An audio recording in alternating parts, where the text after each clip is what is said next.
Buenas y calurosas tardes, señoras y señores. ¿Se oye? ¿Se oye?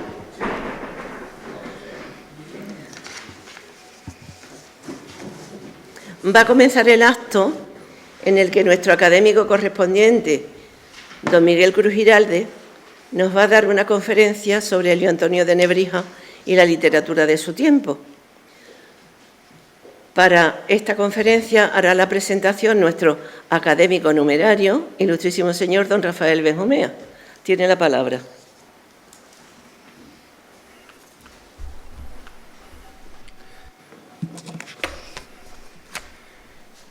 Excelentísima señora Presidente de la Real Academia de Ciencias, Bellas Artes y Buenas Letras, Luis Vélez de Guevara, señor Delegado de Cultura del Excelentísimo Ayuntamiento de la ciudad de Écija, ilustrísimas señoras e ilustrísimos señores académicos de esta regia corporación, apreciados todos que nos siguen en todo el mundo desde las redes sociales, ilustrísimo señor conferenciante, señoras y señores, con permiso.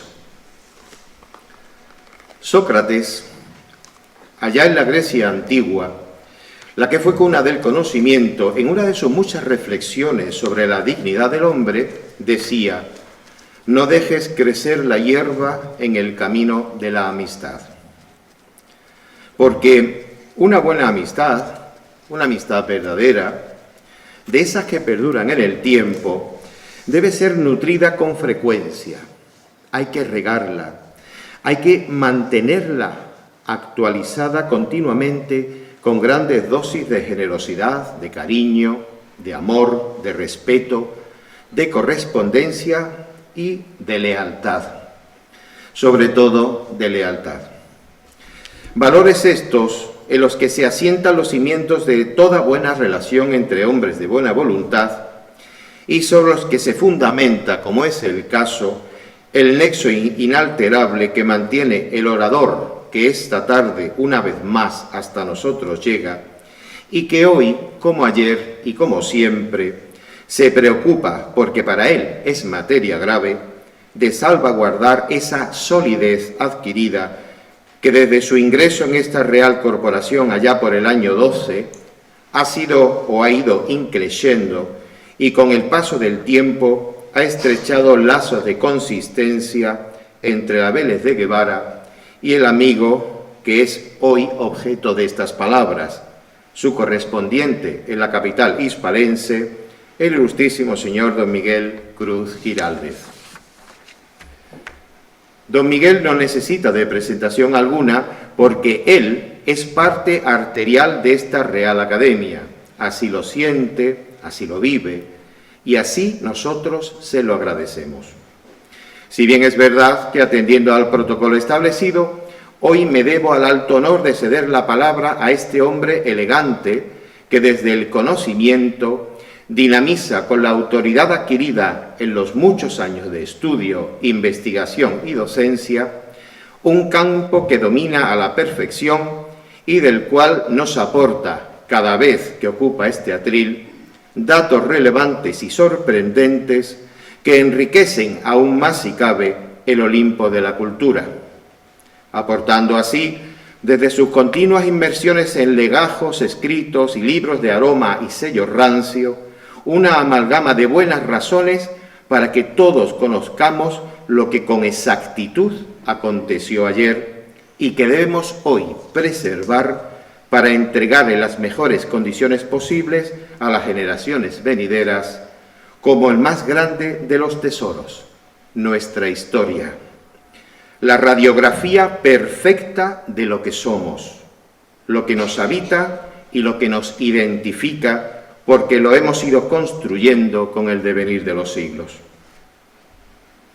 Dicen que el alma de los pueblos se esconde entre las entretelas de su historia, de sus gentes, de cómo la escribieron y de cómo la sintieron. Nebrija y la literatura de su tiempo, que así se llama la convocatoria de hoy, es un trozo de ese alma, un cachito de ese sentir humanista imperecedero, siempre presente, siempre actual y renovado, a pesar del latir de las horas que vienen y se van y no vuelven. Un sugestivo título para acceder a un legado inmenso, atrayente, toda vez que es la consecuencia de una investigación minuciosa, milimétrica, como si de un acto de amor entre enamorados se tratase, una zambullida en toda regla en lo más recóndito y pretérito, fruto esta del entusiasmo más perseverante, de la humildad y de la sencillez de quien es para nosotros garante de seriedad y referencia. Maestro de maestros, Cruz Giraldez es ante todo un hombre afable, preocupado, disciplinado y estudioso. Inmenso, podríamos decir, no solo por su magnitud física que a la vista está, sino en lo que no se ve, en lo que va más allá y que es obvio, su afán por aprender, por conocer, su inquietud por desempolvar lo que era evidencia y que algunos sin escrúpulos ni término quisieron sepultar para siempre en las encaladas y blancas tumbas del olvido.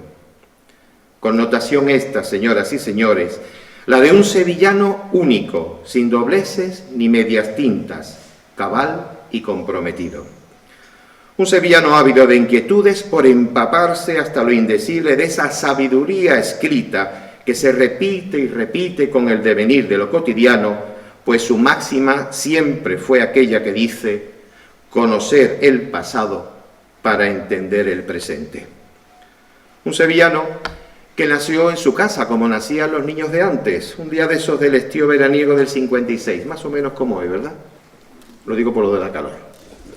De infancia y juventud de gratos recuerdos, estudió en los escolapios de la sevillanísima plaza de Ponce de León, donde descubrió que lo suyo no era restar y dividir, sino sumar y multiplicar, pero de otra manera, hurgando en el sabio y justo conocimiento de las letras, la literatura, la filosofía y la gramática. Después, con ese mismo ímpetu de temprana vocación lectora y estudiantil vendrían los salesianos de la Trinidad. Más tarde, una enseñanza media con excelentes resultados le abriría de par en par las puertas de la que, ubicada en la Real Fábrica de Tabacos de Sevilla, recordaría para siempre con gratitud como la Sigillum Universitatis Literaris Valensis. Facultad añeja, donde vino a entonar con la fuerza de su voz grave y profunda el Gaudeamus Igitur, el día en que con brillantez fue inscrito en la orla de los licenciados de la primera promoción de Filología Hispánica, doctorándose en esta materia por la universidad que le serviría de tablas de un escenario donde como actor principal vendría a representar la gran obra de su vida, su vocación docente, su entrega a la enseñanza y a la continuidad en el tiempo de una sabiduría heredada con la que construir un mundo más digno y mejor. Como complemento, nuestro orador ha publicado además infinidad de trabajos relacionados con los distintos campos que subyuga y de los que hablaremos más tarde. Gran herencia esta, que a través del papel y de la tinta habla por sí sola de su figura y del pozo que nos deja cual gran reserva de buen vino. Por cierto, como habrán podido comprobar en la convocatoria de este acto, al término de su conferencia presentaremos su última, de momento, aportación literaria, que bajo el título de Ensayos y Estudios Esijanos, y que ya tienen en sus manos, viene a engrosar desde hoy la Biblioteca Vélez de Guevara.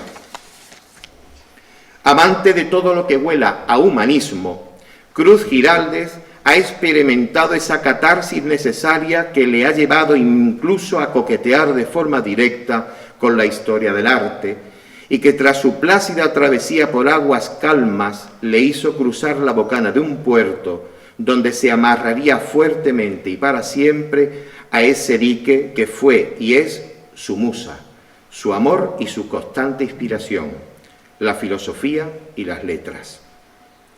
En este sentido, Nuestro conferenciante ha alcanzado la altura como catedrático de Lengua Castellana y Literatura en el Instituto de Enseñanza Secundaria Fernando de Herrera, en Sevilla, y ha dejado su impronta como profesor asociado al Departamento de Literatura Española e Hispanoamericana de la Facultad de Filología de la vieja Universidad Hispalensis.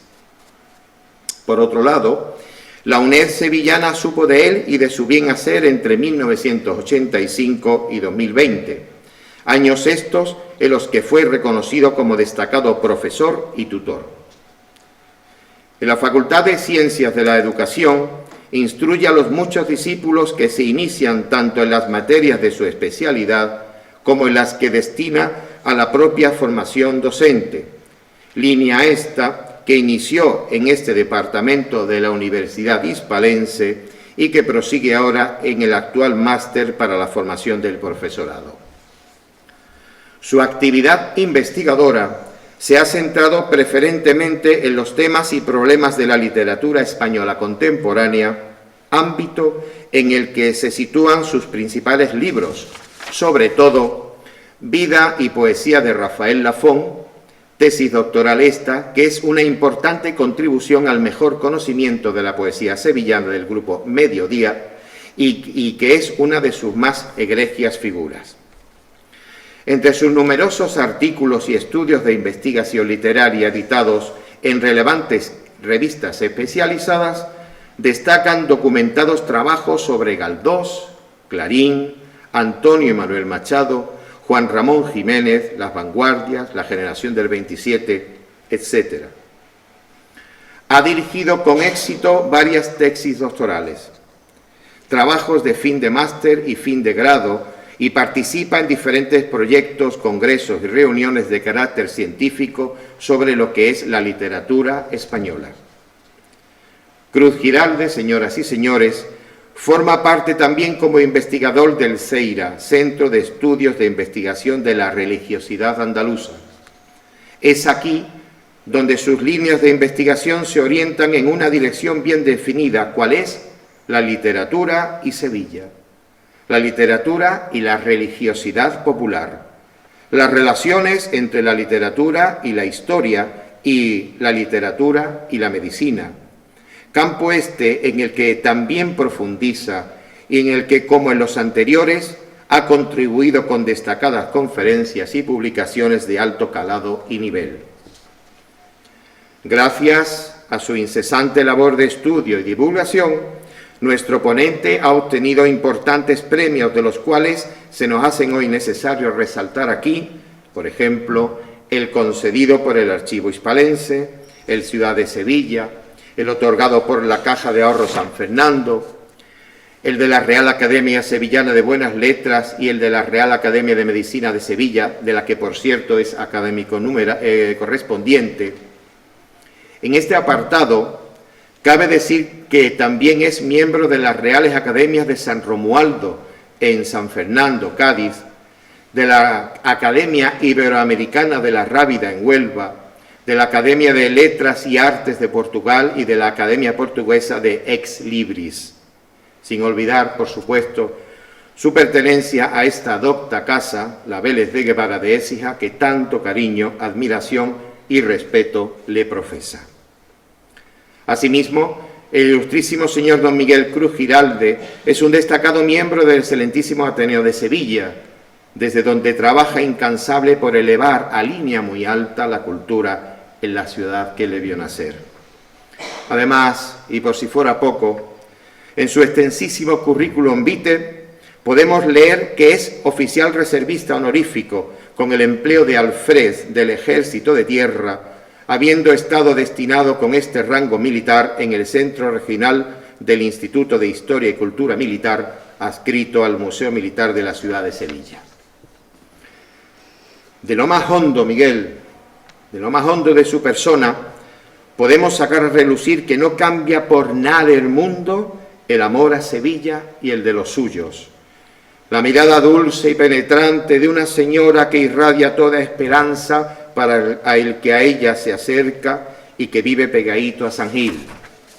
el tintineo de unas bambalinas danzando a compás en noche de parasebe, la eclosión eterna de una buena revirá, la brisa surcándole la cara al atardecer en el río, la elegancia de una Verónica peinando el albero maestrante y el aroma del azahar que desprende los naranjos del postigo en primavera. Señoras y señores, este es el conferenciante, el que un día, al ser entrevistado por el diario que fundara don Torcuato Luca de Tena, respondiera: «Estoy aquí gracias a la filología hispánica». Buena razón y buen argumento este para una vida dedicada a mantener viva la llama que dignifica al hombre, a su camino por el singular mundo de las letras y a la huella que a través del tiempo fue dejando tras de sí para que otros tuviéramos la oportunidad de seguirlas. Doctor, profesor, maestro, compañero y amigo, bienvenido de nuevo a casa. Suyo es ahora el tiempo, suyo el atril y suya la palabra. Muchas gracias.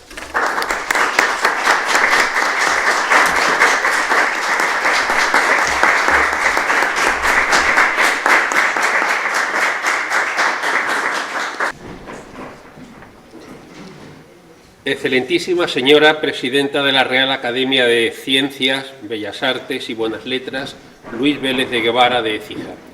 Ilustrísimo señor teniente de alcalde, excelentísimos e ilustrísimos señores académicos, señoras y señores.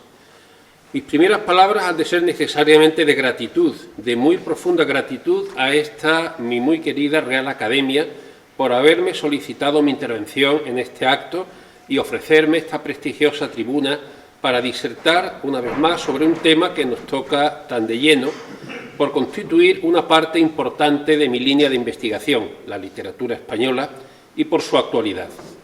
En efecto, hace ahora 5 siglos que fallecía Elio Antonio de Nebrija en 1522, un destacadísimo humanista, un filólogo de los albores de nuestro Renacimiento. Su gran conocimiento del latín lo llevó a valorar la lengua castellana hasta el punto de escribir la primera gramática de la misma, que vio la luz en 1492, hace 530 años. La coincidencia de estas dos circunstancias me ha movido a abordar con detalle esta cuestión, pues la Academia debe responder a los retos y todas las circunstancias de carácter cultural que constituyen la actualidad de nuestro entorno, como una forma de estar presente en la sociedad y cumplir nuestra misión de ser agente del saber y de transferencia del conocimiento. Mi profundo agradecimiento también, por supuesto, al ilustrísimo señor don Rafael Benjumea Gómez Duarte, académico numerario de esta regia corporación, por la elogiosa presentación que ha hecho de mi persona. Le agradezco profundamente sus palabras, que tanto me obligan ahora ante todos ustedes. Espero estar a la altura de lo que ha dicho de mí. Y mi gratitud también a la excelentísima señora presidenta, doña Concepción Ortega Casado, por cuya mediación estoy aquí ahora. Su dedicación constante a esta querida academia está logrando que esta culta sociedad goce de un extraordinario prestigio y dinamismo que redunda en beneficio de la ciencia, las artes y la literatura, no solo en Écija, sino en toda Andalucía. Ella sabe además cómo valoro y aprecio la vida académica. No en balde pertenezco a varias reales academias andaluzas. Soy académico de varias, pero como yo también le he dicho a ella, esta es la mía de verdad. Esta la siento como la mía. Y estoy además convencido de la utilidad y vigencia de estas corporaciones en nuestro tiempo actual, tan necesitado del sosiego y la reflexión con que en ellas se lleva a cabo la elaboración y la difusión del saber. Herederas del siglo ilustrado, su función está hoy tan justificada como lo estuvo en su época fundacional. Y ya sin más dilación, entremos en el tema que nos ocupa. Elio Antonio de Nebrija, nacido en Lebrija en 1441 y muerto en Alcalá de Henares en 1522, fue una de las figuras más preclaras del humanismo español de la segunda mitad del siglo XV y primer tercio del XVI. Formado en la Universidad de Salamanca, pasó luego a Italia, donde gozó de fama ya como estudiante en el Real Colegio de España en Bolonia. Enseñó latín en Sevilla y gramática y retórica en Salamanca.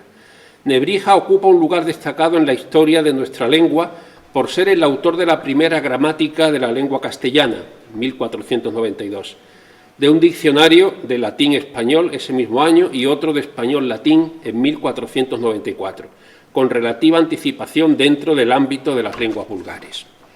Nebrija vivió en una de las encrucijadas más decisivas de Occidente, el paso de la Edad Media al Renacimiento, del mundo medieval al mundo moderno.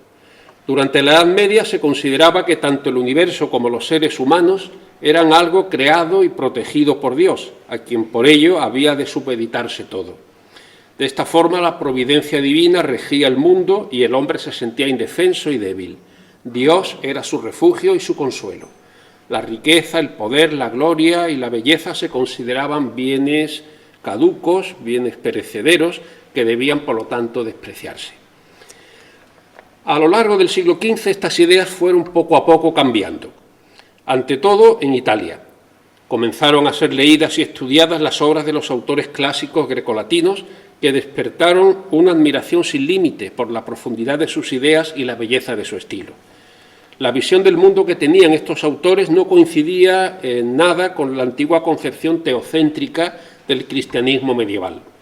Los humanistas del prerrenacimiento exaltaban al ser humano, su fuerza, su inteligencia, su hermosura, su voluntad, su deseo de fama.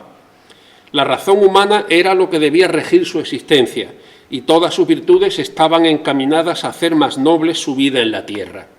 Esta concepción del mundo se denomina antropocéntrica, del griego anthropos, hombre. El ser humano es ahora el centro del universo.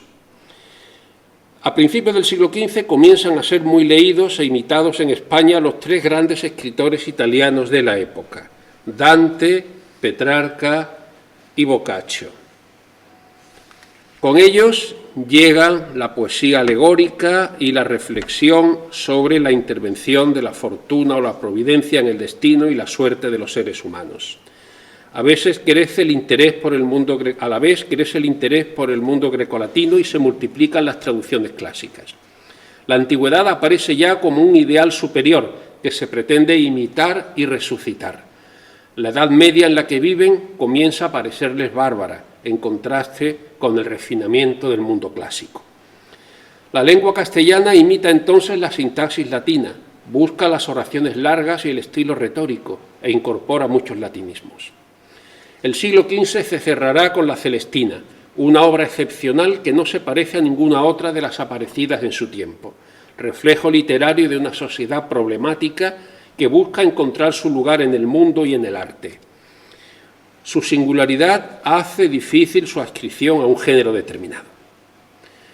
La llamada época prerrenacentista, que va de 1400 a 1517 aproximadamente, es un periodo muy complejo y contradictorio en el que a la vez agoniza la concepción medieval del mundo y empieza a asimilarse la renovación del pensamiento que alumbrará el humanismo italiano, las nuevas ideas sobre el Estado y el nuevo concepto moral del bene vivendi. Es un movimiento antropocéntrico que cree en la virtud humana, en el valor y el esfuerzo que permiten a la persona enfrentarse a la naturaleza y a la fortuna y hacerse a sí misma. La renovación había comenzado a gestarse en Italia ya desde el siglo anterior.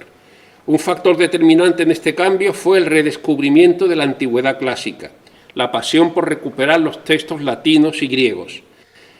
En esa devoción por lo clásico desempeñaron un papel decisivo Francesco Petrarca y Giovanni Boccaccio.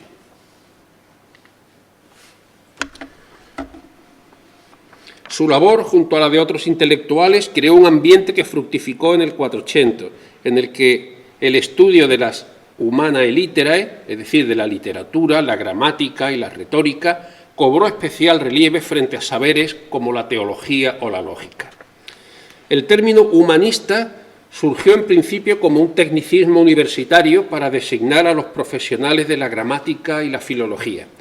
Estos humanistas convirtieron en moda la admiración por el mundo clásico y consiguieron que el conocimiento y la educación fueran unos valores socialmente muy cotizados. Interesaron además a ricos patricios como los Medici florentinos, gozaron de la protección de altos cargos eclesiásticos y ocuparon puestos importantes en la curia romana. Frente a este completo triunfo del humanismo en Italia, en España las condiciones políticas, sociales y económicas hicieron que la situación fuera muy distinta. La Corona de Aragón había emprendido una política de expansión por el Mediterráneo que convirtió a Alfonso V el Magnánimo en rey de Nápoles. Y en Castilla, durante los reinados de Juan II y Enrique IV, la nobleza mantuvo una permanente guerra contra los validos reales o contra los mismos reyes. En 1469, el matrimonio de Isabel I de Castilla y de Fernando II de Aragón puso la primera piedra para la convergencia de los reinos peninsulares hispanos. Aragón y Castilla quedaron unidos en las personas de sus monarcas, aunque mantuvieron sus estructuras independientes. La política de los reyes católicos redujo de forma definitiva a la aristocracia, dirigiendo su belicosidad contra el reino nazarí de Granada, el último resto del poder musulmán en la península. Y además floreció una cultura aristocrática muy refinada en el ámbito de las cortes reales y señoriales, en cuyo seno surgió el cultivo de la poesía y el afán de lujo y emulación. La sociedad castellana persiguió el ennoblecimiento como supremo objetivo social. Muy cercanas a los privilegios de la nobleza, aunque en teoría formaban parte del clero, se encontraban las órdenes militares: Santiago, Calatrava y Alcántara en Castilla y Montesa en Aragón. Habían surgido en el siglo XII como organizaciones religiosas y armadas para combatir a los infieles, pero el final de la Reconquista originó su reconversión y pasaron a depender de la corona y empezaron a explotar sus propiedades. Los caballeros seguían siendo monjes soldados que pronunciaban los votos de castidad, pobreza y obediencia, pero tenían dispensa para casarse.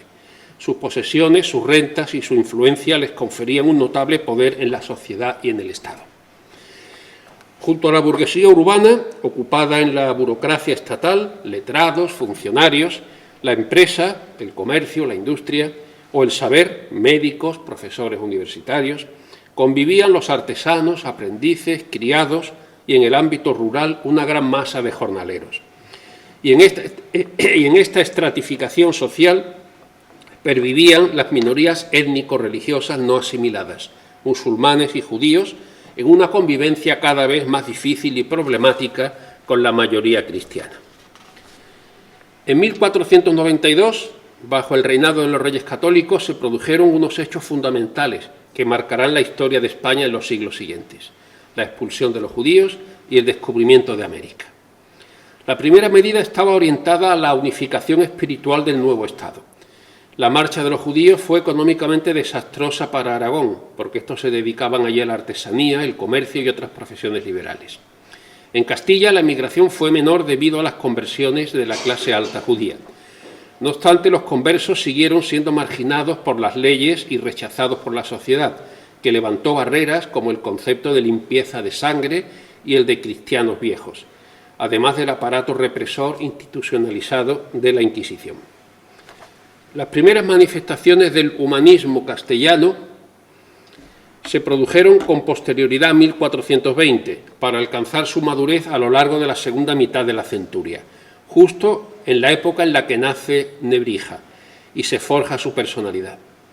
A finales del siglo XV los estudios de humanidades ya habían cobrado vigor en nuestras universidades. Elio Antonio de Nebrija impulsó el aprendizaje del latín y también en el año clave de 1492 publicó la gramática de la lengua castellana, coincidiendo con un momento de extraordinaria creatividad literaria. Vivió, pues, Nebrija en una encrucijada histórica, entre un mundo que declina y otro nuevo que estaba despertando. Su vida se enmarca en los reinados de Juan II, Enrique IV, los Reyes Católicos, Juana I y Felipe I, y los inicios del de Carlos I. Época de nacimiento y consolidación del Estado moderno. Aunque muchos historiadores tienden a fijar el año 1492 como el comienzo del Renacimiento y la Edad Moderna, para otros autores ese límite habría que anticiparlo a 1453, fecha en la que cae Constantinopla en manos de los turcos. Aceptando esto, podríamos decir que la Edad Media es el periodo de la historia, un milenio, comprendido entre la caída del Imperio Romano de Occidente, desde el año 476, y del de Oriente, 1453. El mundo moderno comenzaría, pues, a mediados del siglo XV, por lo que el gran humanista lebrijano es ya un hombre del Renacimiento. Y en este tiempo de transición, como suele ocurrir en todos los periodos de crisis, se produce y desarrolla en España, o más propiamente todavía en Castilla, una rica y muy diversa literatura. De ella voy a ocuparme a continuación. Los cambios que en muchos órdenes de la vida se manifestaron en el siglo XV afectaron profundamente a la literatura. Hay que señalar sobre todo un relevo en el magisterio que venía de Europa. La influencia francesa dejó su puesto, que había sido fundamental en los siglos anteriores, a la nueva influencia italiana. El magisterio francés había predominado sin rival a lo largo de toda la alta y plena Edad Media. Esta literatura había puesto de moda los temas épicos, se había adelantado en el cultivo de la poesía sabia de clerecía, había iniciado el trasvase de la vieja chanson de geste al nuevo libro de caballerías, al mismo tiempo que había impuesto una métrica propia para la poesía narrativa de clerecía, el rígido verso alejandrino ordenado en la cuaderna vía. En el siglo XV se produjo el relevo. Francia cedió su primacía a Italia. Se ha registrado sobre todo un cambio de gusto en los temas. Los asuntos de carácter heroico de origen francés dejaron su puesto a los temas alegóricos de procedencia italiana. Y si en algunos casos sigue aún presente el influjo francés, será precisamente en los temas alegóricos, al estilo del Román de la Rose, la Divina Comedia de Dante Alighieri, que se convirtió en un modelo difícil de igualar de estructuras y temas alegóricos. Francisco Imperial, el Marqués de Santillana, Juan de Mena y otros se esforzaron en la imitación del gran poema de Dante, y la nueva copla de arte mayor dodecasílaba desplazó a la antigua cuaderna vía como cauce métrico de esta poesía doctrinal. Francesco Petrarca, por otro lado, llegó a ser para los hombres del siglo XV castellano el ejemplo acabado de humanista de finales del medievo. Es el poeta nutrido con las lecturas de los autores clásicos y que se interna con profundidad y espíritu analítico en el mundo del yo. El influjo de Petrarca en este sentido no se agotará en el siglo XV, sino que tendrá sus mejores momentos en el siglo XVI y aún en el XVII, fenómeno conocido con el nombre de petrarquismo. E incluso esta influencia puede detectarse en el romanticismo y en algunos sectores de la poesía contemporánea. Y al magisterio de estos dos grandes poetas italianos también hay que unir el de Giovanni Boccaccio, el gran prosista y humanista, referente para nuestros hombres de letras en esta etapa. Esta influencia trajo consigo los primeros aires humanistas a nuestra península. Los italianos despertaron el interés de nuestros escritores por los autores grecolatinos, que empezaron a difundirse traducidos al castellano. Los modelos clásicos circularon entonces junto a los italianos, y todo esto provocó un intento de enriquecimiento del lenguaje literario, sobre todo por influencias clásicas, en especial latinas. En este sentido, Juan de Mena, el gran poeta cordobés que vivió entre 1411 y 1456, puede ser el prototipo de escritor empeñado en la renovación del castellano por el camino del latinismo, de su latinización. En su obra alienta ya el espíritu de un incipiente renacimiento español y con sentido humanista se enfrasca en la lectura de los autores clásicos. Su obra más importante, Laberinto de Fortuna, dedicada a Juan II, de quien Mena fue secretario de Cartas Latinas, es el ejemplo más evidente de las innovaciones de la lengua literaria de la época. Como luego Góngora en el Barroco, Juan de Mena es la culminación de un movimiento cultista y minoritario que aparece en nuestra literatura a fines del siglo XIV. En el Laberinto se centra en la corriente culta y alegórica y se intensifican una serie de fórmulas estilísticas, sintácticas y léxicas comunes a casi todos los poetas del siglo XV. Otra corriente enriqueció la lengua y el estilo literarios, pues algunos escritores, con una actitud humanista, empezaron a acercarse al lenguaje cotidiano con una curiosidad nueva, dispuestos a dignificar la lengua literaria.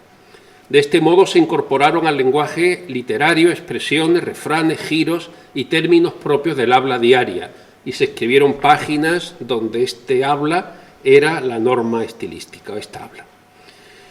En la poesía, sobre todo, se manifiesta también con fuerza la dirección de la lírica provenzal, trovadoresca, que tardíamente impuso sus temas y formas en la poesía castellana, que por esta época recogió también las influencias de la lírica gallego-portuguesa. Y a la vez que esta poesía culta, cortés, se desarrolla también una rica poesía de origen popular, anónima y de transmisión oral, la lírica tradicional, y el romancero, que representaban uno de los más hermosos tesoros de nuestra literatura, que acabarían inspirando además a los propios poetas cultos. Existe un inapreciable documento que testimonia este cambio de gusto y da cuenta de las distintas líneas del influjo que se darían en el siglo XV. Se trata del proemio E Carta del Marqués de Santillana, don Íñigo López de Mendoza, dirigido al condestable don Pedro de Portugal. Es la primera exposición teórica y crítica de la literatura de su época y de las anteriores, al mismo tiempo que se presenta en este escrito una teoría sobre el concepto de la poesía que tenía el autor, es decir, una poética. La literatura prerrenacentista se hizo además eco de los cambios sociales e ideológicos que se produjeron en la época, convirtiéndose así en reflejo de ese mundo de transición entre la Edad Media y el Renacimiento que fue el siglo XV. La aparición de una nobleza cortesana que participaba en las cuestiones políticas y dedicaba su ocio a las letras y el arte, originó un nuevo tipo de escritor de extracción noble. El propio Marqués de Santillana o Jorge Manrique son unos buenos ejemplos de nobles dedicados, además de a las armas, al cultivo de las letras, de la poesía. El creciente individualismo de la época trajo consigo la desaparición del héroe colectivo, que fue sustituido por la figura del caballero cortesano.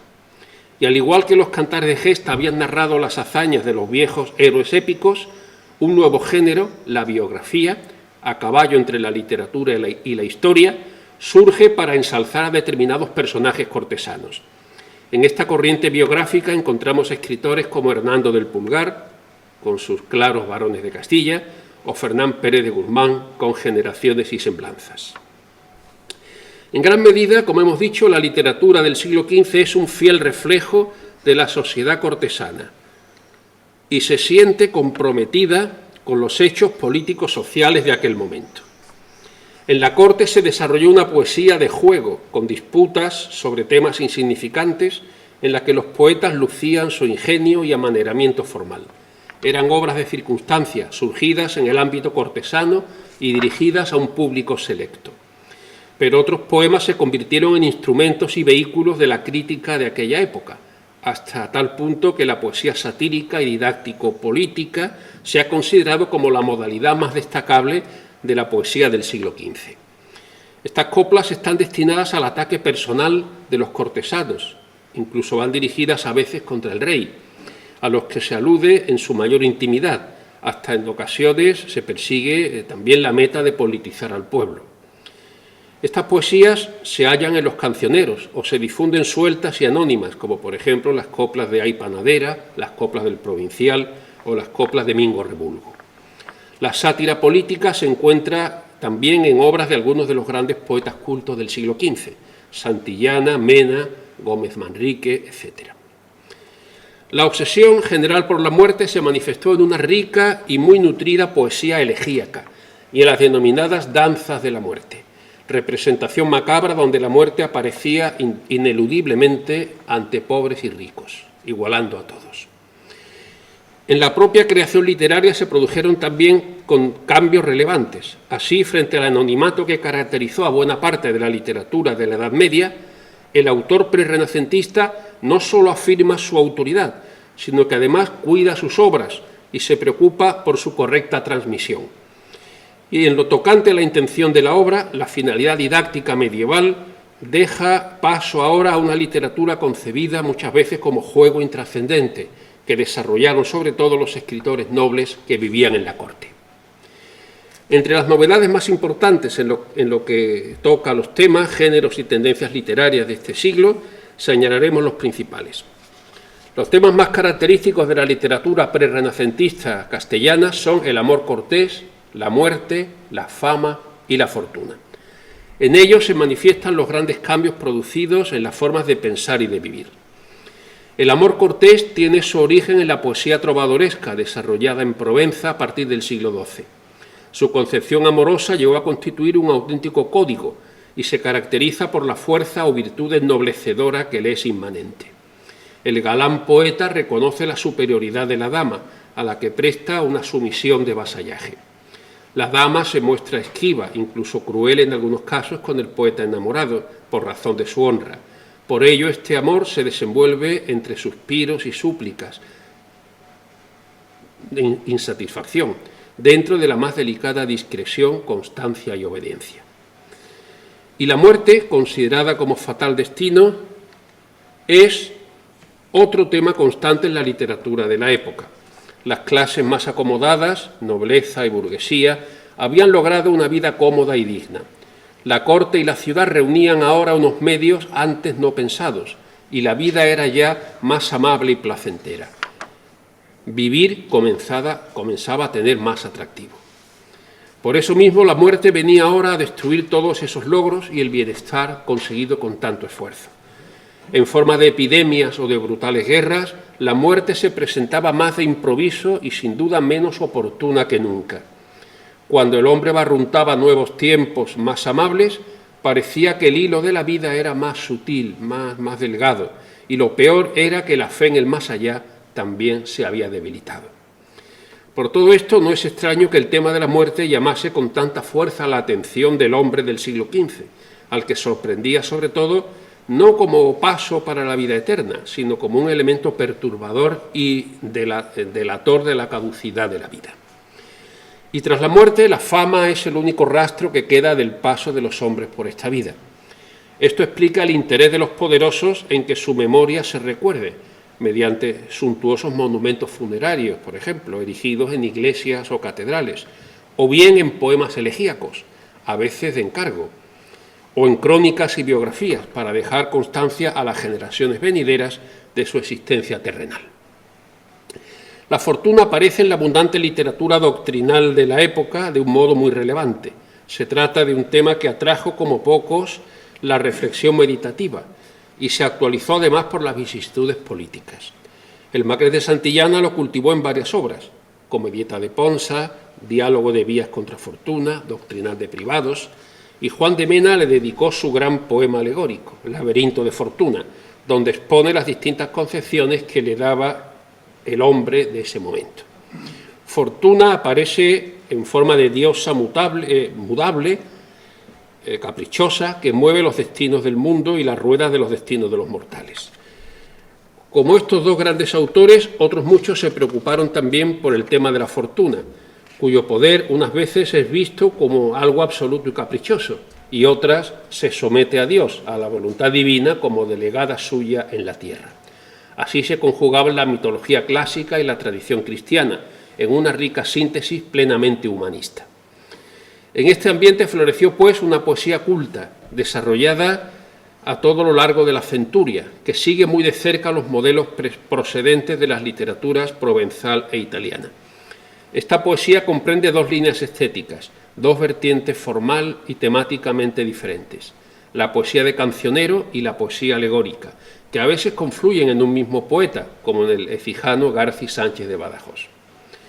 La poesía de cancionero es consecuencia del refinamiento que se produjo en la nobleza, dedicada ahora a las fiestas palaciegas y al cultivo del arte. Aunque de tema variado, domina en esta poesía el amor cortés, que da pie al autor a demostrar sus dotes poéticas a través de unas composiciones muy elaboradas y artificiosas, donde la complejidad métrica se mezcla con los juegos de palabras, las antítesis y las paradojas, tal y como ocurría en la poesía provenzal. Este tipo de lírica cortesana se ha conservado escrita en los llamados cancioneros, que son colecciones poéticas recopiladas en el ámbito de las cortes reales. Los más famosos son el Cancionero de Baena, que contiene unas 600 composiciones de 56 poetas distintos, el Cancionero musical de Palacio o el de Estúñiga. La poesía alegórica, influida por los escritores italianos Dante y Petrarca, es una lírica recargada y de complejas construcciones conceptuales, con un tono elevado y solemne en la que abundan los cultismos y las referencias a la mitología clásica. Los grandes poetas cultos del siglo XV fueron el Marqués de Santillana, Juan de Mena y Jorge Manrique, y los tres participaron de esta línea. Y junto a esta poesía culta se desarrolla también una rica poesía popular, como hemos dicho.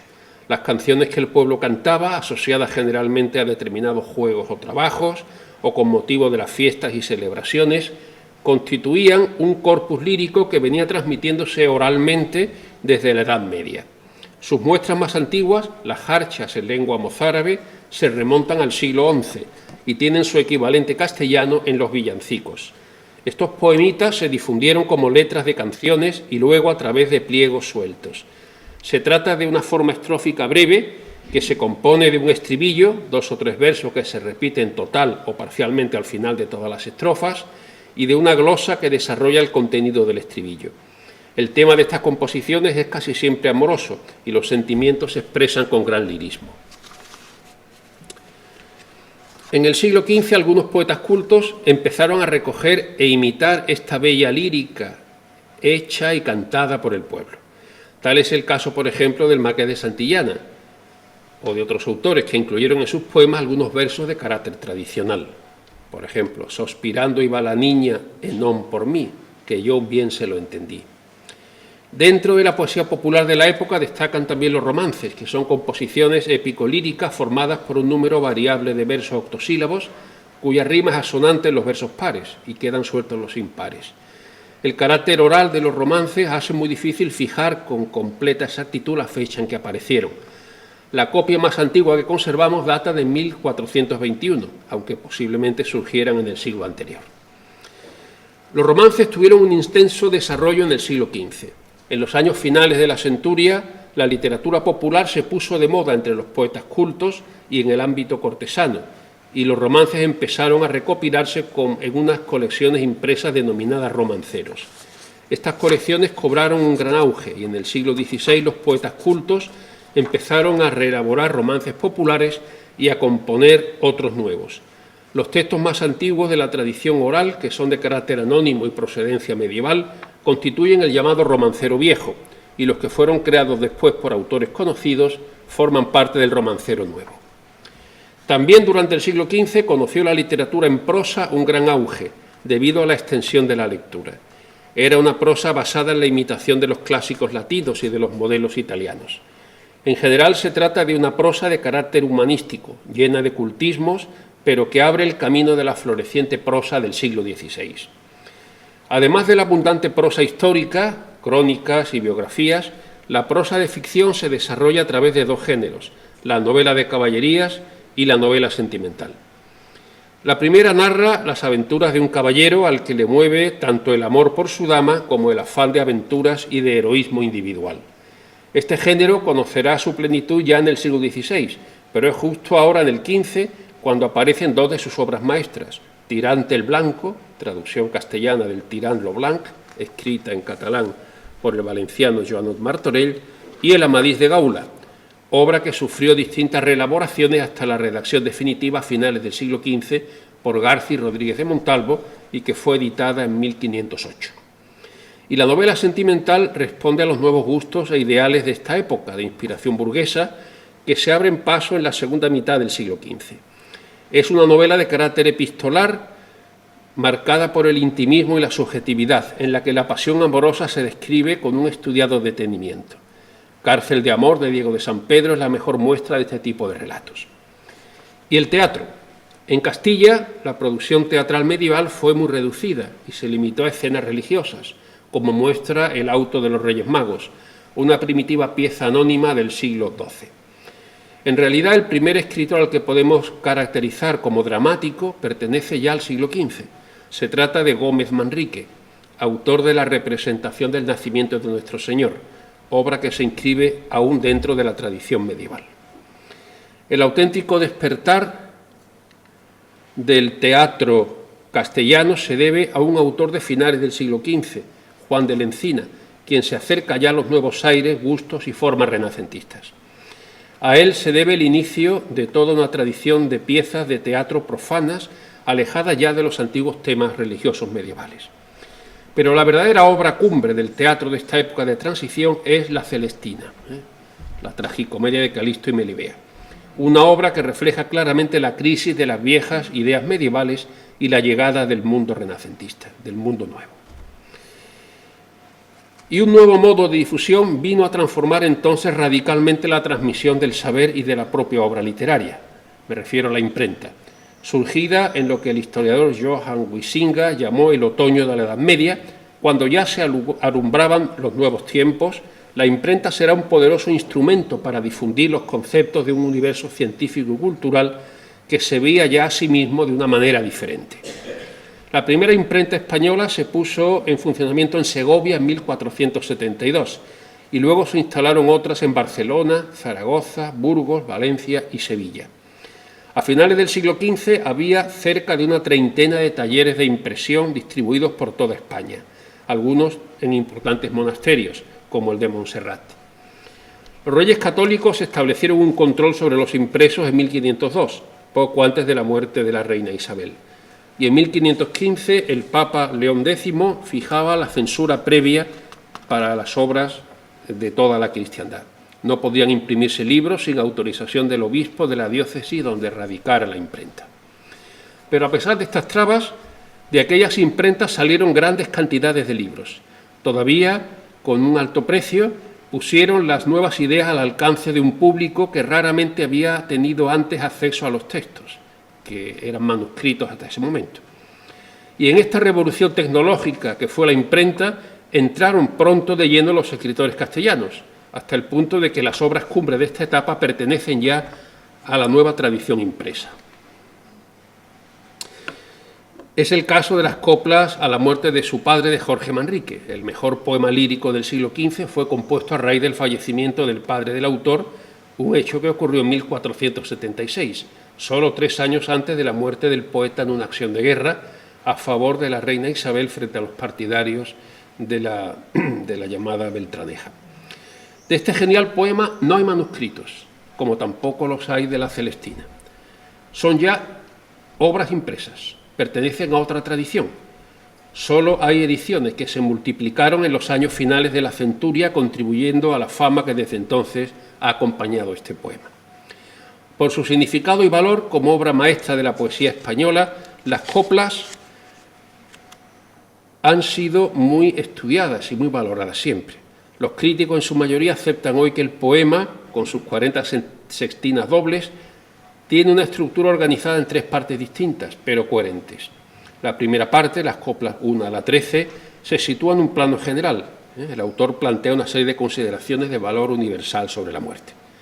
Recuerde el alma dormida, avive el seso y despierte, contemplando cómo se pasa la vida, cómo se viene la muerte, tan callando.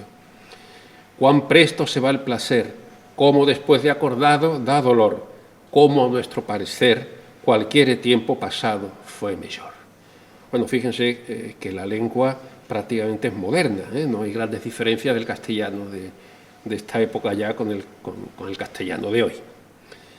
En realidad, el tópico central de esta primera parte del poema de Manrique es el menosprecio del mundo. Las reflexiones que hace el poeta van encaminadas a convencer al lector u oyente del valor inconmovible de esta doctrina, y para ello se vale de otros tópicos literarios muy de la época, el tiempo, la muerte, la fortuna, etc. Otra obra poética ligada desde su génesis a la imprenta es el Cancionero General, recopilado por Hernando del Castillo y publicado en 1511. Frente a los anteriores cancioneros cortesanos, todos manuscritos, este pertenece ya a la nueva tradición impresa. Se trata de una extensa antología lírica en castellano de la tardía Edad Media y del temprano Renacimiento, que reúne principalmente piezas de los poetas de los reinados de Enrique IV y de los Reyes Católicos. Fue elaborada por Hernando del Castillo a partir de 1490 e impresa por primera vez en 1511 con el título de Cancionero General de muchos y diversos autores. La obra, concebida como una lectura de ocio y entretenimiento para ser recitada en la corte, tuvo un gran éxito y además ofrece mucho interés para el estudioso actual, porque es una amplia muestra de la poesía de finales del siglo XV y comienzos del XVI, de la refinada lírica cancioneril y de los romances. El Cancionero General fue una obra modélica que sirvió de inspiración para otras recopilaciones similares de poesía en otras lenguas, como el Cancionero General de García de Resende, publicado en Lisboa en 1516. Y la Celestina. Con ella, la literatura medieval española aporta uno de sus mejores logros a la literatura universal. Su aparición marcará, asimismo, un hito diferenciador que sirve para segmentar la creación literaria durante la Edad Media española. Con ella concluye una época y se abre otra nueva. Esta función de bisagra, que sirve de unión entre lo viejo medieval y lo nuevo renacentista, será una de las notas que el lector ha de tener en cuenta a la hora de acercarse a la Celestina. Muy pocas obras en la literatura española tuvieron esta función de servir de transición, de bisagra, entre dos épocas. El siglo XV castellano se cierra, pues, simbólicamente con esta obra maestra, cuya primera edición conocida es de 1499, exactamente al final del siglo. Una lengua innovadora, nueva, moderna, flexible, y una obra en conjunto igualmente renovadora y llena de enigmas.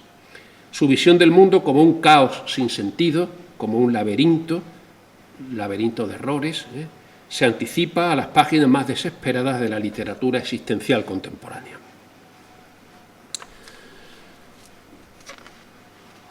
Y el proceso de evolución textual de la Celestina continuará, ligado a la imprenta.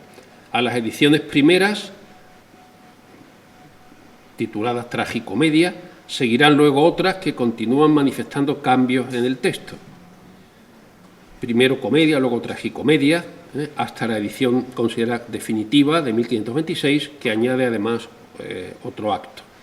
Es decir, el texto va cambiando, se va enriqueciendo. Las primeras versiones se llaman Comedia de Calixto y Melibea, luego Tragicomedia, con 5 actos más añadidos, hasta la considerada ya versión definitiva de Valencia de 1514, en la que terminan las grandes transformaciones del texto de la obra. Pues bien, y toda esta producción literaria está elaborada en una lengua que tiende ya de un modo claro a la modernidad y a la estabilización. Por el camino de la selección, de la sobriedad, de la eliminación de las vacilaciones, del reajuste de sibilantes, se estaba buscando un castellano nuevo, el castellano moderno. Por eso mismo, en esta coyuntura histórica, concebirá Elio Antonio de Nebrija la idea de redactar una gramática para describir y fijar sus usos y para facilitar su aprendizaje a los hablantes de otras lenguas. Dice: y porque mi pensamiento y gana siempre fue engrandecer las cosas de nuestra nación y dar a los hombres de mi lengua obras en que mejor puedan emplear su ocio, que agora lo gastan leyendo novelas o historias envueltas en mil mentiras y errores, acordé entre todas las otras cosas reducir en artificio nuestro lenguaje castellano, para lo que agora y de aquí en adelante en él se escribiere pueda quedar en un tenor y entenderse en toda la duración de los tiempos que están por venir, como vemos que se ha hecho en la lengua griega y latina, las cuales, por haber estado debajo de arte, aun que sobre ellas han pasado muchos siglos, todavía quedan en una uniformidad. Porque si otro tanto en nuestra lengua no se hace como en aquellas, en vano nuestros cronistas e historiadores escriben y encomiendan a inmortalidad la memoria de vuestros loables hechos, y nosotros tentamos de pasar en castellano las cosas peregrinas y extrañas, pues que aqueste no puede ser sino negocio de pocos años. Y será necesaria una de dos cosas: o que la memoria de vuestras hazañas perezca con la lengua, o que ande peregrinando por las naciones extranjeras, pues que no tiene propia casa en que pueda morar. Bueno, se está dirigiendo a los reyes católicos y le está diciendo la conveniencia de escribir sus hechos en una lengua ya normalizada para que los hechos de los reyes puedan perdurar, escribirse y perdurar en el futuro.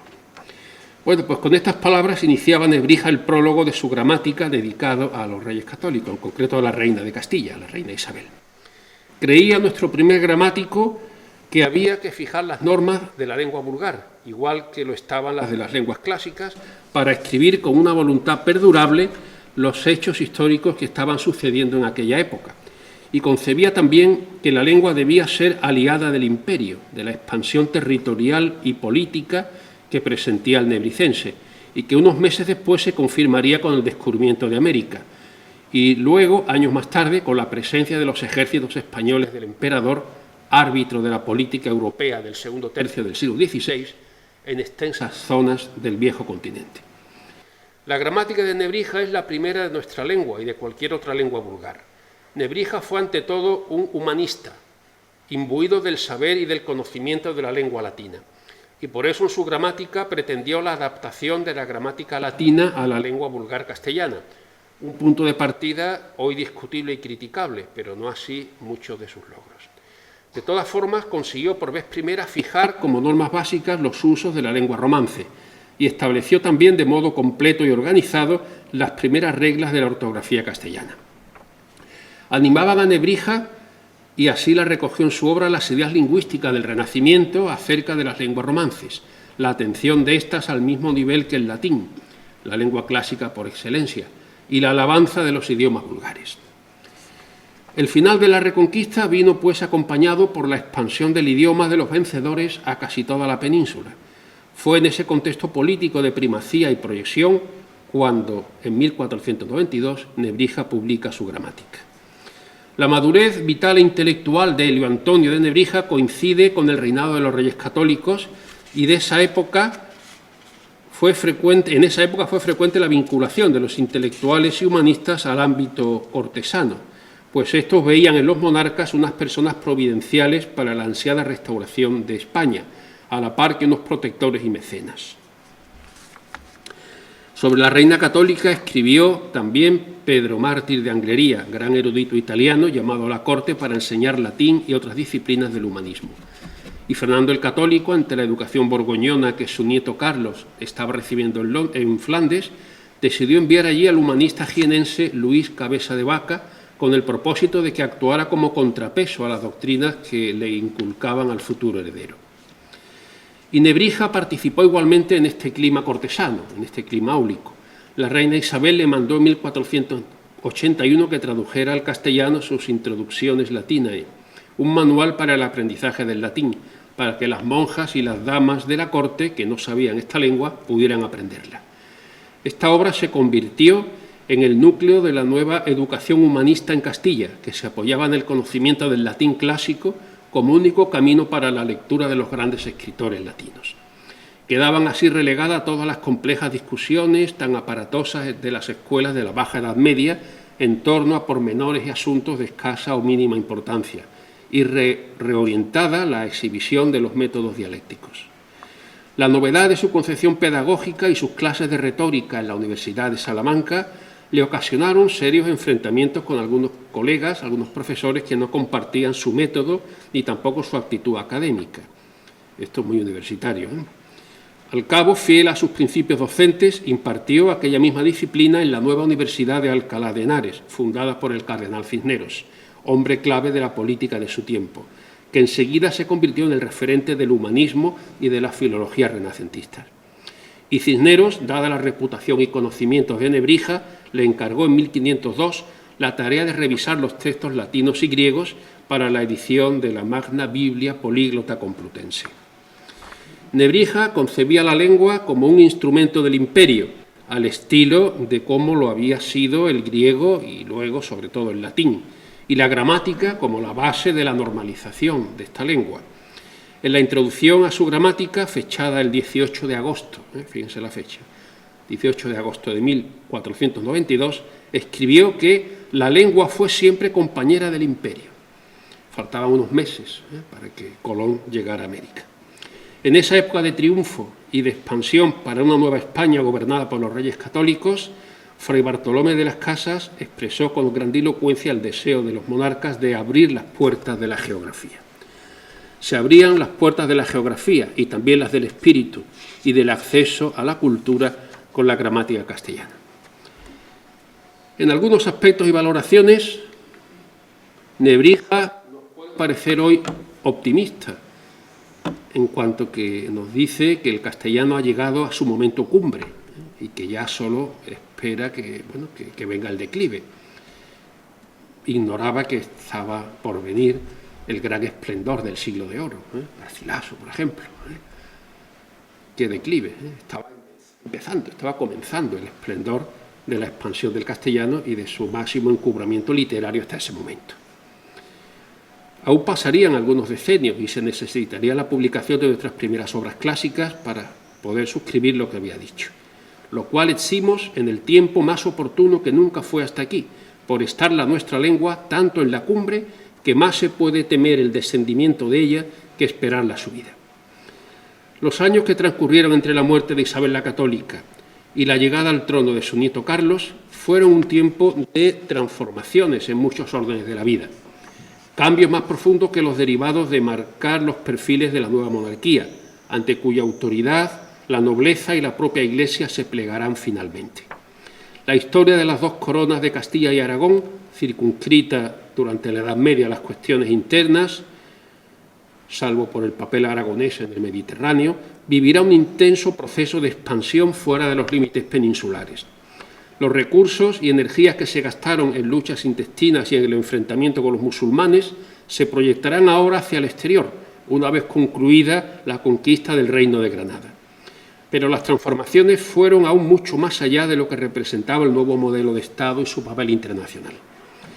Nebrija muere en 1522, 4 años antes del encuentro decisivo de Juan Boscán con Andrea Navallero en Granada, que supuso nada menos que la completa renovación métrica, estilística y temática de nuestra poesía lírica.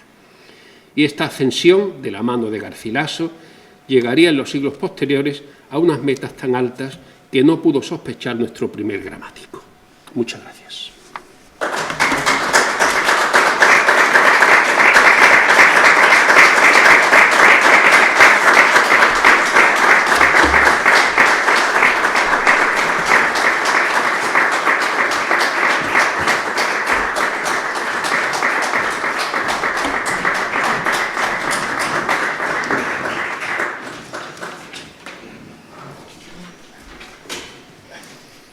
Bueno, una conferencia exhaustiva en la que hemos repasado nuestros conocimientos, bueno, no tanto, ¿verdad?, pero sobre esas hachas, esa poesía popular, ese cancionero, del que nos ha recordado también al de nuestro paisano García-Sánchez de Badajoz, y que también recoge el cancionero de Medinaceli. Si oyen ustedes el cancionero de Medinaceli, recoge parte de la poesía cancioneril de García-Sánchez de Badajoz, precioso, de Jordi Sabal, se lo recomiendo. Pues muchísimas gracias por esta preciosa conferencia. Ahora, muchas gracias también a don Rafael Benjumea, que ha hecho una presentación preciosa de nuestro conferenciante. Y nos queda la presentación del libro, que será brevemente, pero que yo pienso que lo hará el autor, ¿no? Él va un poquito y luego yo. Él va un poquito del libro escrito y ya está. Bueno, pues tenéis la palabra.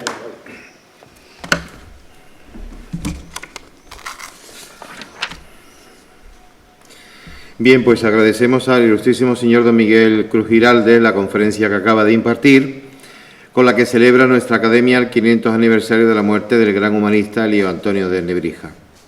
Aprovechamos también esta ocasión para presentar públicamente la última publicación de la colección Vélez de Guevara, que viene editando en estos últimos años nuestra corporación académica y que lleva por título Ensayos y Estudios Écijanos, de la cual es su autor precisamente el profesor Cruz Giraldez. La Real Academia Luis Vélez de Guevara de Écija, fundada en 1956, fruto de la inquietud cultural de un grupo de activos écijanos, enlaza con el espíritu del siglo ilustrado tan visible en esta hermosa población, que alcanzó en el 700 una de sus etapas culminantes, perceptible en la traza de sus calles y en sus edificios más notables y emblemáticos. La Academia es siempre un foco muy potente de dinamización cultural, de irradiación del saber acrisolado en el sosiego de la reflexión serena y madura. La palabra academia tenía en el siglo XVIII, como ahora, dos significados. Uno, la institución docente o el lugar donde se imparten lecciones, y por otro, la reunión de personas expertas en alguna rama del saber, las artes y las letras, que se proponen impulsar el estudio y la difusión de las mismas. Es este segundo sentido el que ahora consideramos, es decir, la Academia como grupo de especialistas que se reúnen periódicamente y desarrollan una labor fija y constante. Y esta es la tarea que realiza hace ya más de 60 años por medio de la palabra hablada o escrita, con admirable éxito y fecunda continuidad, esta regia corporación. El ilustrísimo señor don Miguel Cruz Giralde, desde la fecha de ingreso en la misma, como dijimos anteriormente y recordamos ahora, como académico correspondiente el pasado 15 de noviembre del año 12, ha procurado siempre contribuir en lo posible a sus fines, asistiendo a muchos de sus actos unas veces y participando otras en los mismos mediante la impartición de conferencias o la presentación de libros. Es, por tanto, uno de los académicos más fieles y constantes. Con ello, don Miguel manifiesta su decidido compromiso de trabajar en pro de esta academia, pues la pertenencia a ella significa para él un verdadero honor, pero también una clara exigencia, por cuanto que está convencido de la utilidad de la vida académica para potenciar el desarrollo de las letras, las artes y las ciencias en nuestra ciudad, nuestra región y nuestra patria. En ella se lleva hoy a cabo con eficacia, reposo, sosiego y la elaboración y difusión del saber. En esta ocasión se ha reunido un selecto ramillete de textos, unos ya editados y otros inéditos, que son ensayos, estudios, disertaciones, presentaciones de conferencias y de libros, que de alguna manera están vinculados con la hermosa urbe de Écija. Escritores gitanos o de su entorno y unos temas relacionados más o menos directamente con esta que es la ciudad de las Torres. El resultado es este hermoso volumen que ustedes ahora tienen en sus manos y que acompaña al apartado de ensayos de nuestra colección, bellamente editado, que viene a enriquecer el ya nutrido fondo bibliográfico de la Academia. Pues así se abre el libro con un prólogo del ilustrísimo señor don Vicente Masón, académico de número de esta docta casa, y una introducción con unas palabras previas del autor, donde explica el origen y sentido de la obra, que se articula en dos grandes secciones. Por un lado, ensayos, estudios, disertaciones, y por otro, varias presentaciones y notas, etc. En la primera destacan muy notables trabajos dedicados a Cervantes, Vélez de Guevara o la poesía lírica de Mas y Prat, ordenados en base a un criterio de carácter cronológico. Écija es sin duda el hilo conductor de estos capítulos que constituyen una muestra de la transferencia del conocimiento a la sociedad que se hace en el seno de nuestra Andalucía y que es sin duda su finalidad esencial. Y en la segunda se incluyen diversos textos relativos a presentaciones de obras de académicos o de conferencias pronunciadas en el desarrollo de actividades de la misma. Según se desprende de los escritos del autor en esta obra, éste agradece profundamente a nuestra querida Presidente, la excelentísima señora doña Concepción Ortega Casado, la oportunidad que le brinda al poder presentar también esta obra en esta sección académica. Además de su dedicación constante a esta corporación, pues con su gran labor está logrando que esta culta sociedad goce hoy de un extraordinario dinamismo que redunda en beneficio de la ciencia, las artes y de la literatura en Écija y en toda Andalucía. Por ello es acreedora de los mayores reconocimientos. Y naturalmente, ya para finalizar, muchas gracias por su trabajo intelectual en pro de nuestra ciudad y de nuestra Real Academia Luis Vélez de Guevara, al ilustrísimo señor don Miguel Cruz Giralde, a quien felicitamos por este libro que completa nuestro fondo editorial y que invitamos a todos a leer y a gozar de la cercana literatura que se esconde como un verdadero tesoro entre sus páginas. Muchísimas gracias. Querido Miguel, tuya es la palabra.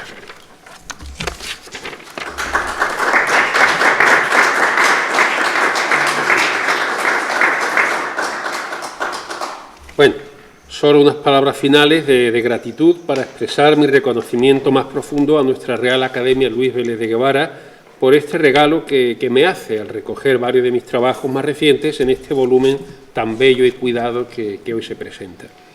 Muchas gracias por este obsequio que agradezco de todo corazón. Gracias a quienes lo han hecho posible. a los autores de la portada, mis muy queridos compañeros y amigos, don Fernando Martín San Juan y don José Luis Jiménez Sánchez Malo. Gracias también de nuevo a mi presentador, don Rafael Benjumea Gómez Duarte. Hoy quedo verdaderamente en deuda contigo, ¿eh? Y sobre todo a nuestra presidenta, la excelentísima señora doña Concepción Ortega Casado, que con su tenaz constancia y dedicación ha logrado que estos últimos años nuestra academia relance sus actividades hasta situarla entre las más prestigiosas de toda Andalucía.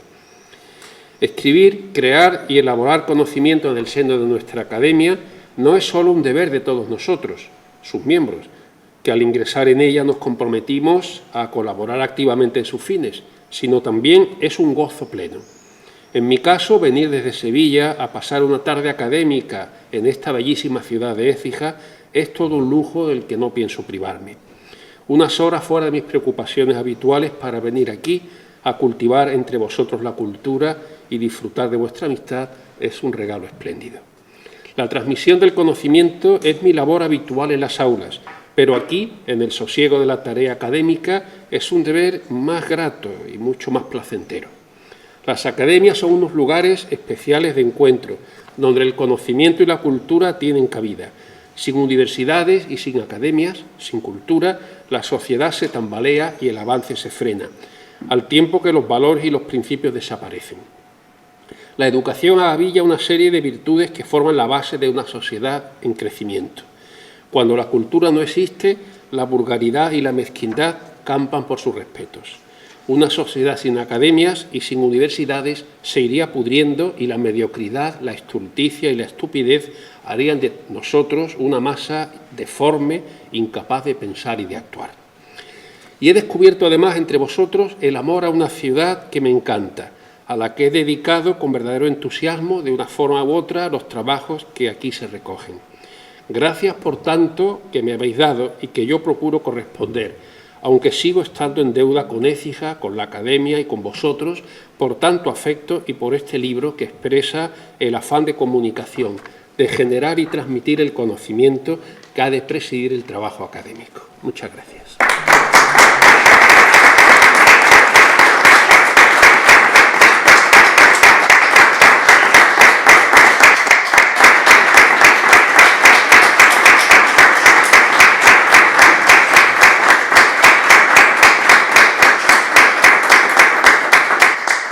Bueno, y antes de terminar, me ha alegrado mucho, porque yo pensaba decirlo también, que haya mencionado don Miguel Cruz Giralde, a don Fernando Martín San Juan y a don José Luis Sánchez Malo, autores de la portada, porque es una portada preciosa,